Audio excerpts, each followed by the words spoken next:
Ayun, so good evening guys. Ngayon po ay Monday, July 8, 2024 at lumalaban na talaga yung PSE market natin. So nag-up ulit tayo ng 0.56%. So nag-close po tayo ng 6,529.43. So nakahilang Dow Jones na tayo dito. Meron kayo tayong pullback ulit sa kanya kasi medyo nauntog ulit yung galaw natin.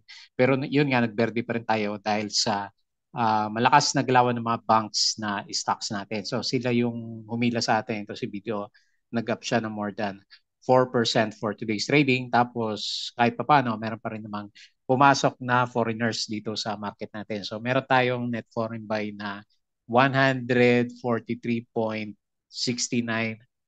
million dito sa market natin. Ayan. So lumalaban ng konti. Pero medyo kulang pa siguro yan. Tingnan natin. Hopefully. Medyo parang sideways lang naman yung yung majority ng stocks natin. Meron ba tayo nakita na nag-explode na stocks? Parang wala naman, no?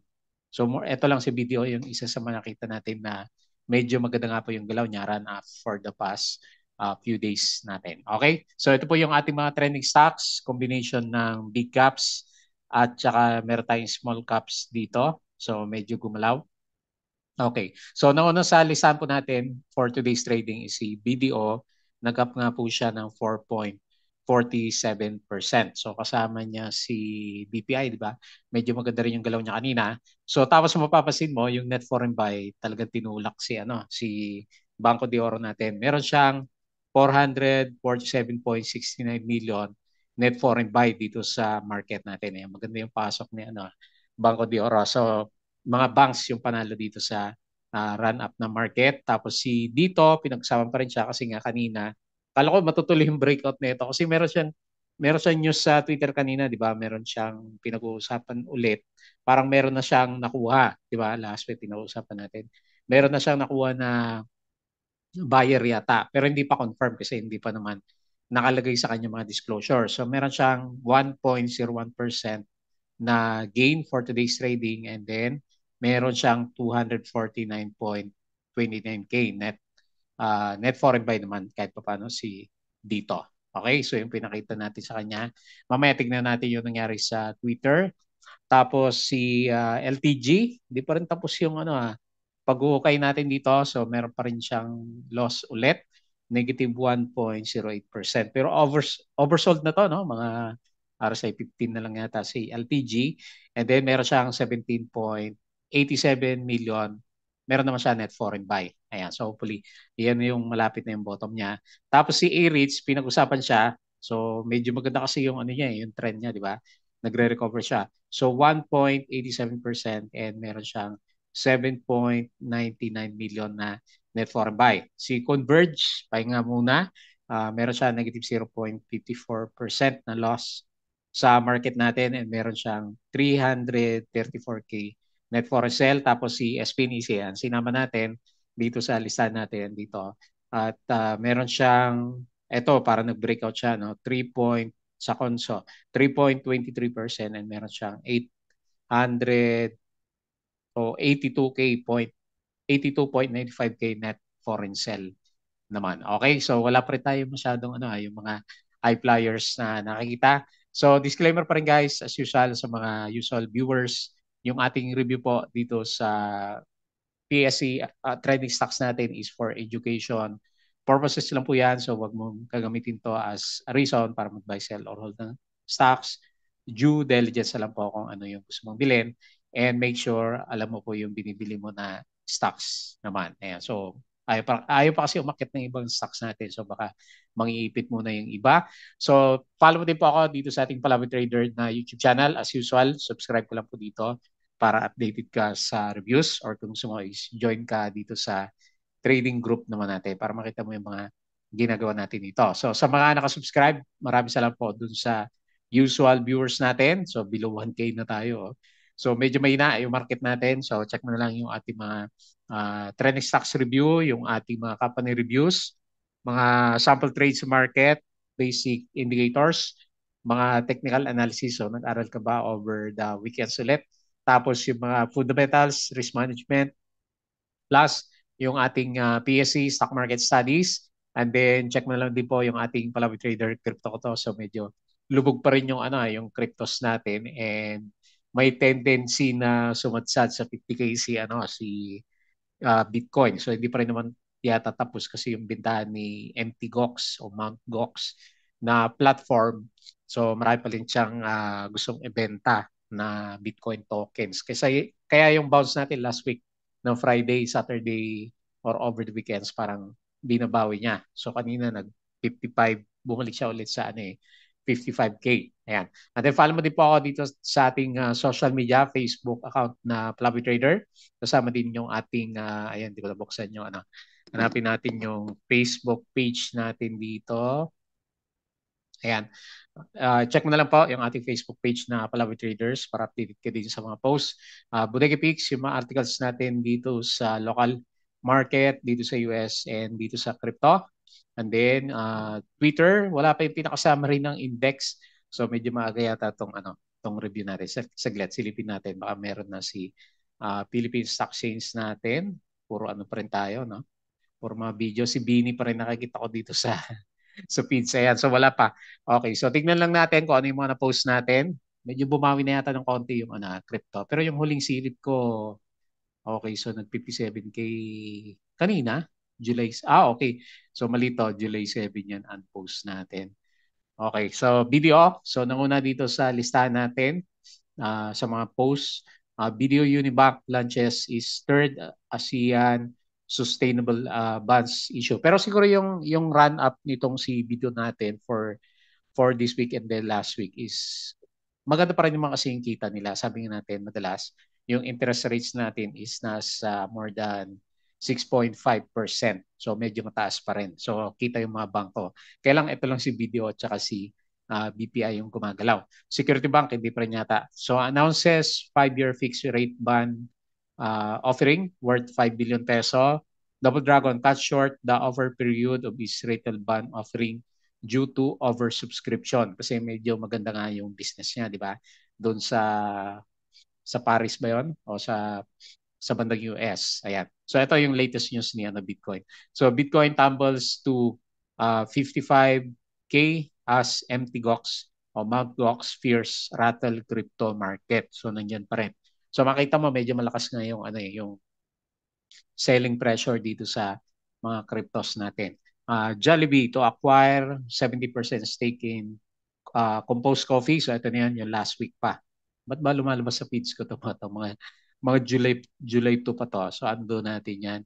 Okay, so ito yung mga miners gain. So kanina si Mark, yun ang una sa listahan. Si Apex, medyo maganda rin yung galaw niya.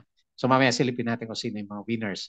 Tapos si Ali, ongoing pa rin yung share buyback. Ayan, maganda yan. Tumutulong si Ali. Equities in mainland China, Hong Kong extend recent losses. So ano kayo meron dito sa patchy economic recovery, intensifying concern over potential geopolitical risk stemming from upcoming US election. Pero mapapansin mo sa China at saka sa Hong Kong, yung mga indices nila medyo bumababa. Okay, so ito yung mga positive gains amid Bitcoin dips. So merong mga gumagalaw. OM, laki no, 1,346%. Si Pepe Coin natin, 499.23. Si Floki, 271%. Pero year to date naman yan. So hindi ko nakita kung ganyan nga talaga yung galawan niya for this time na medyo may market. BNX, 264, Jasmy, 245.3%. Okay, so ASEN secures 150 million syndicated green loan. Pero last Friday pa ito lumabas. Okay. Tapos sa mga mining stocks pa rin. Yun ang una kanina. Pero at the end is mga bank.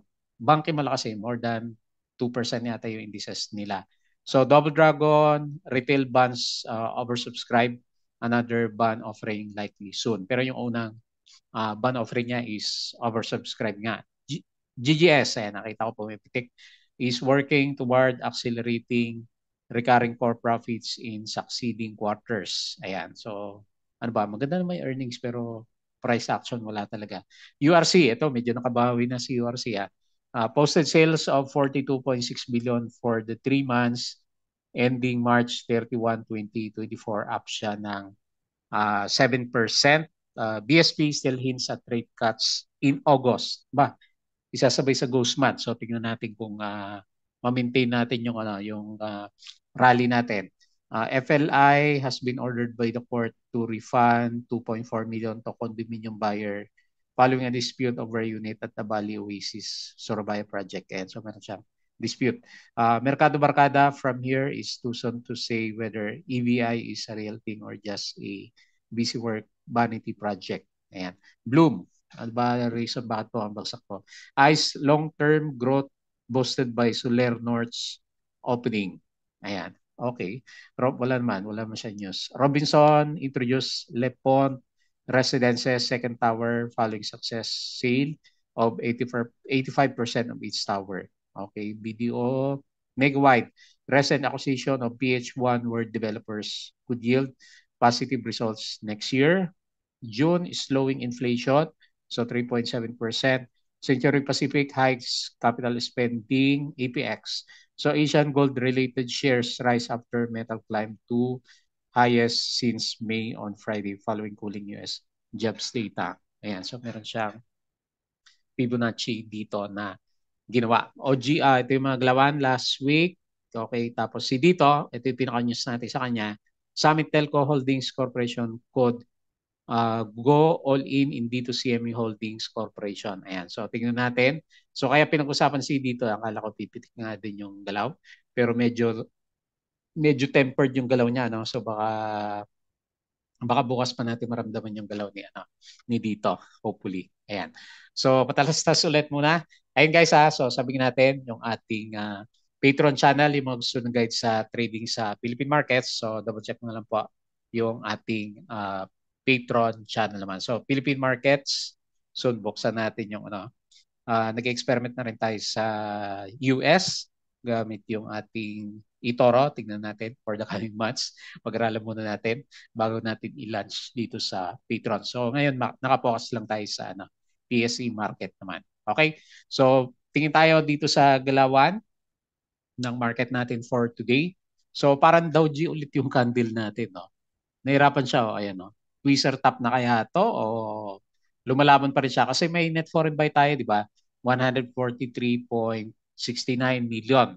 So 0.56%. Actually, maganda yung number, 6,529. Kaya lang, hindi ko rin masyadong ramdam yung galaw niya. So kung ganyan yung galawan natin and then tuloy-tuloy natin siya, balik tayo dito sa sideways na channel kasi parang tapos na rin yung niya yung downtrend, di ba? Ayan medyo nakalusot. So iniisip ko kagabi, Sunday, di ba? Kagabi iniisip ko baka ito magpo-pull back. So kung mangyari 'yon, magkakaroon tayo ng another resistance or lower high dito. Potential mag-retest ulit tayo by ghost month dito sa 6191. Pero lumalaban yung index natin. So tingnan natin kung hindi to pang bloopers na tweezer tops kasi dalawang doji na magkasunod.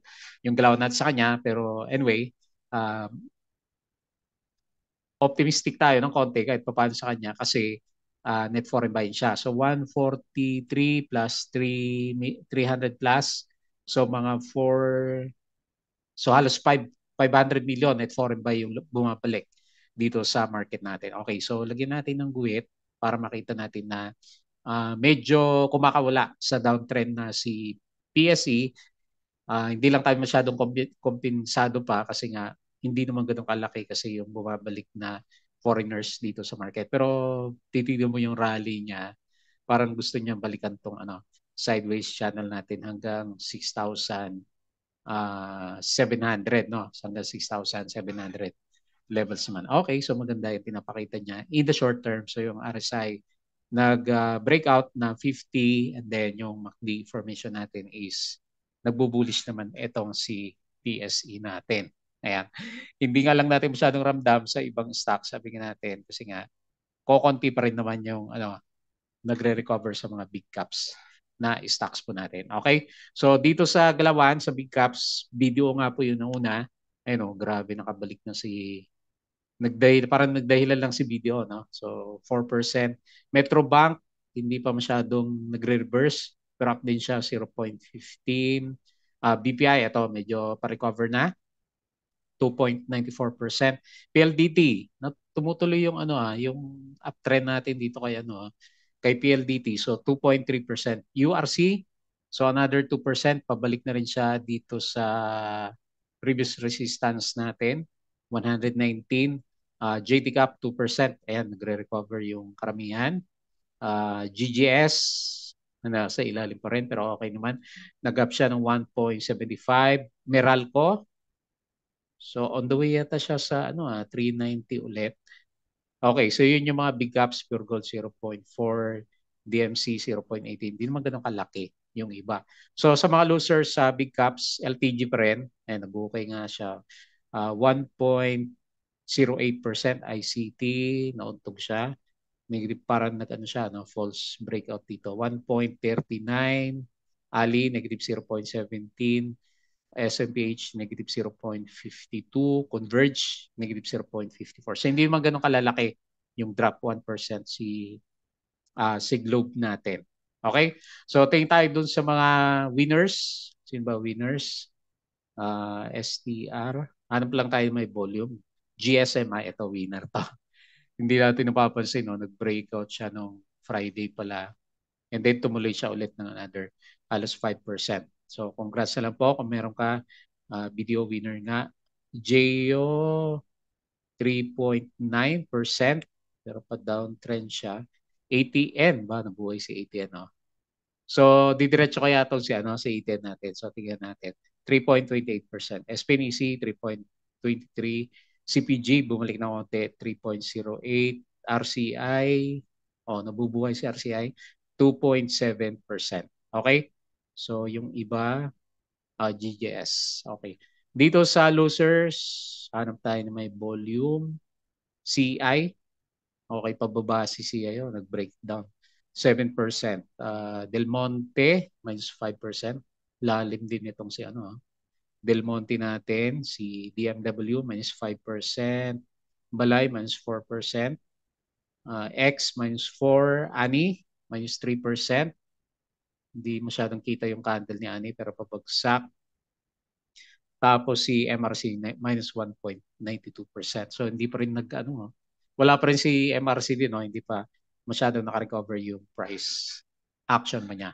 Okay, so medyo maaga to review ko kaya hindi pa masyadong accurate itong nakikita natin dito sa international markets. Tingnan natin kung mag-recover si US futures kasi kanina mapula siya eh.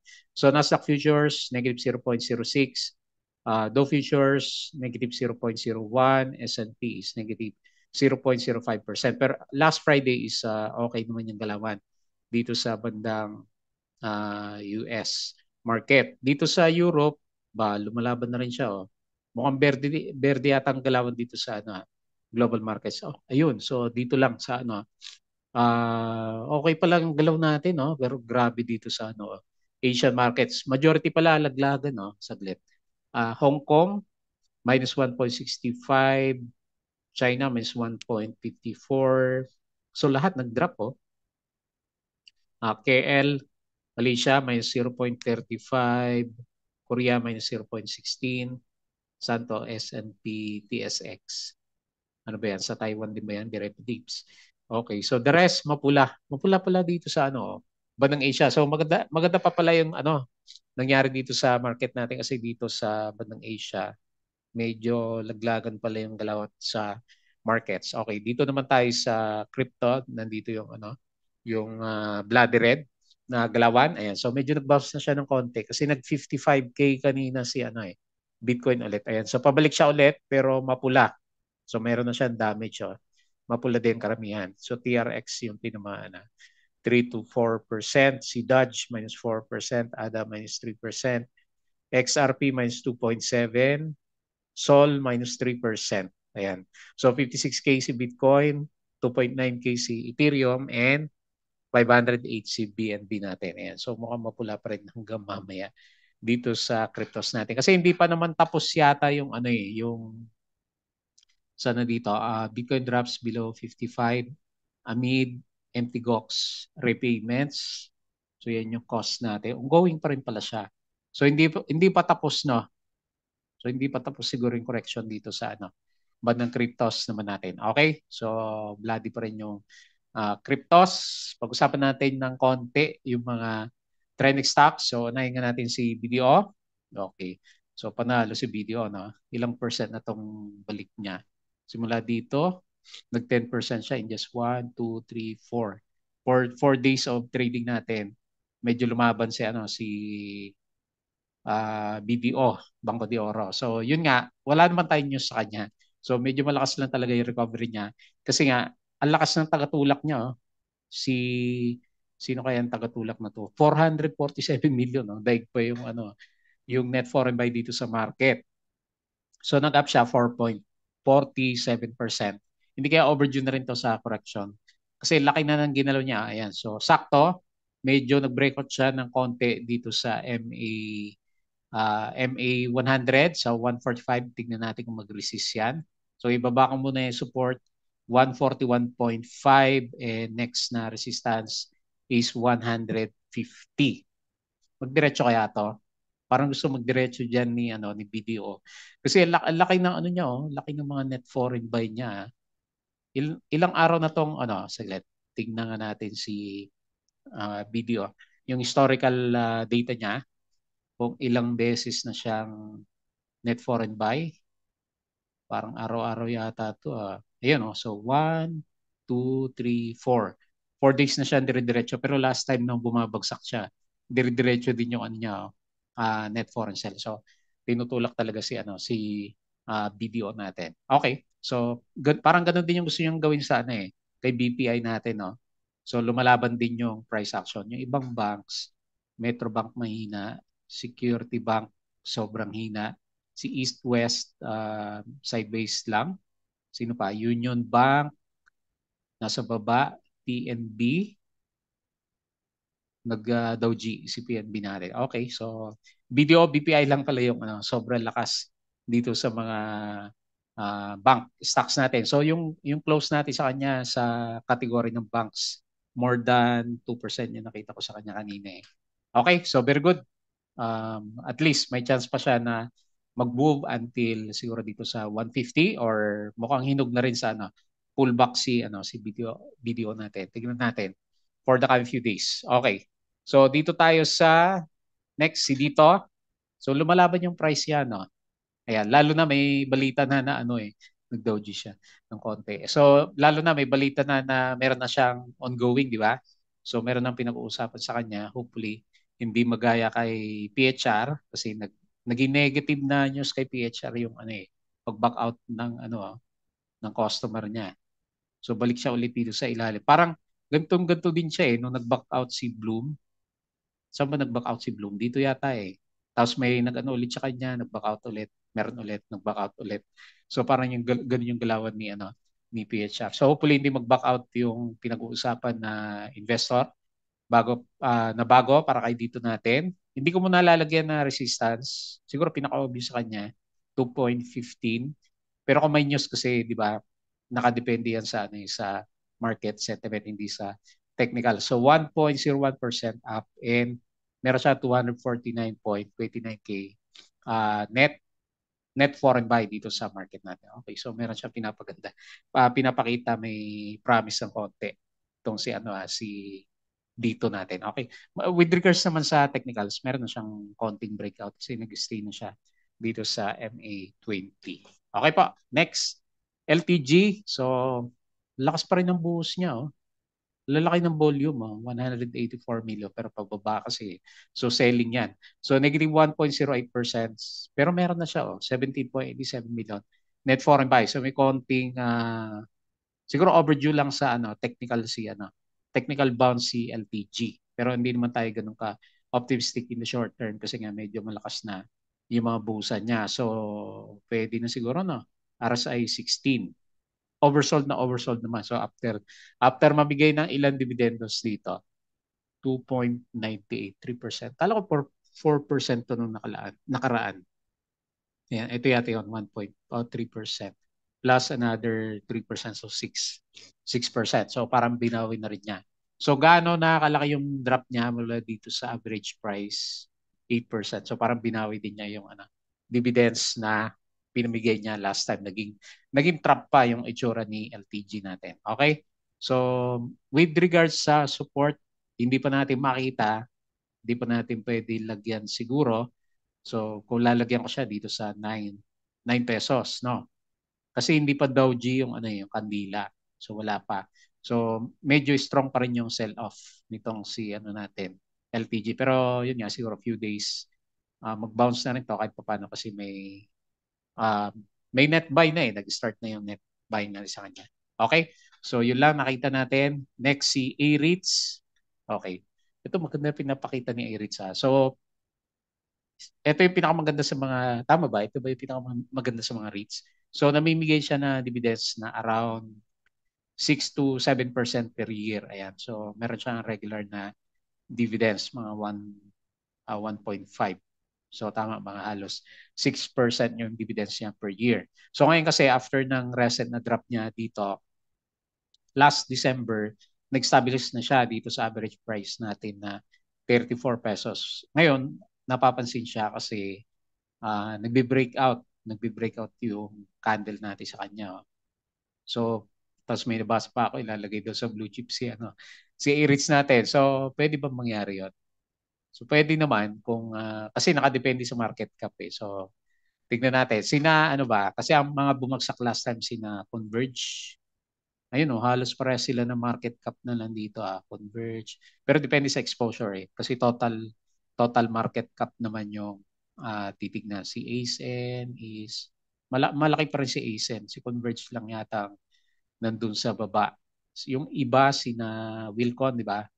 Ito medyo delikado si Wilcon. Kung market cap lang yung usapan sa kanila. Okay, so balik tayo kay A-REITs. Okay, so maganda naman yung pinapakita niya. Meron siyang promise, nag-resist siya ng konti. Good sign kung maka-breakout tayo diyan sa area na yan. So kumbaga, yung mga nag-average dito, may breakout siya dito, panalo.